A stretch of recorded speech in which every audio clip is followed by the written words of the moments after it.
والإصلاح في الحالة المغربية ينبغي أن يكون شموليا. نهضر على الحالة المغربية.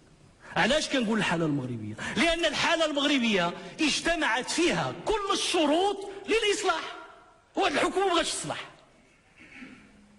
دستور متقدم، لا في فصل السلط، والسلط اللي كتعطى للحكومة باش دير وتكون عندها الشجاعة فعلا والجرأة فعلا للقيام بالإصلاح.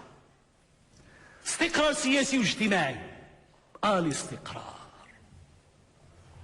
هناك من يزعم ويسعى إلى إيهام المغاربة أنه جلب الاستقرار. يعني الاستقرار ما كاين في هذه البلاد تجهوى.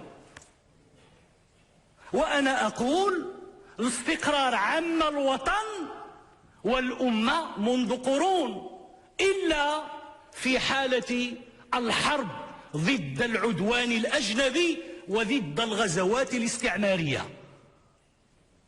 أما المغاربة لا يحتاجون لدروس من أي كان.